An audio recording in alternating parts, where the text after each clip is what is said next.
নমস্কার, আমার নাম ডক্টর কৌশিক শীল।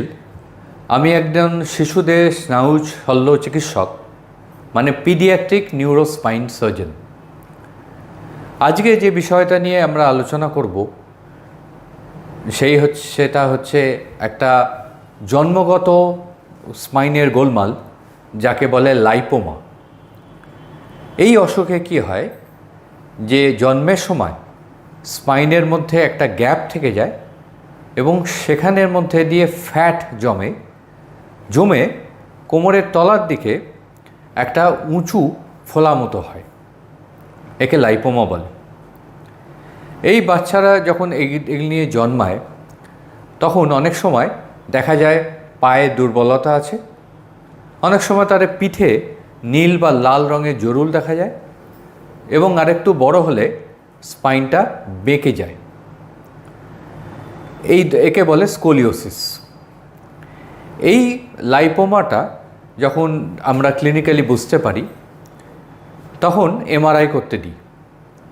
এমআরআইতে দেখা যায় যে তার কিছুটা পোর্শন চামড়ার তলা স্পাইনের বাইরে আছে, তার কিছুটা পোর্শন স্পাইনের ভেতরে নার্ভের মধ্যে ঢুকে গেছে। এই জিনিসটা ফেলে রাখলে যেটা হয় সেটা হচ্ছে যে মেরুদণ্ডের মধ্যে যে স্নায়ুর যে নার্ভগুলো আছে সেগুলো জড়িয়ে গিয়ে পায়ের দুর্বলতা, প্রস্রাব পায়খানা দুর্বলতা এগুলো হয়। তো এইটা ধরা পড়লেই সঙ্গে সঙ্গে শল্য চিকিৎসা করা দরকার, মানে অপারেশন করতে হয়। অপারেশন সাধারণত 4 থেকে 6 মাস বয়সে গিয়ে করা হয়। তার আবার বেশি দেরি করলে যেগুলো বললাম, মানে পায়ে প্যারালিসিস বা ইউরিন এবং স্টুল পাসের অসুবিধে হতে পারে। অপারেশনে এই লাইপোমাটা বার করে দেওয়া হয়, স্পাইনাল কর্ড থেকে লাইপোমাটা আলাদা করা হয় এবং পিঠের চামড়াটা প্লেন করে রিকনস্ট্রাক্ট করা হয়। তারপর এটা বছর বছর ফলো করা হয়।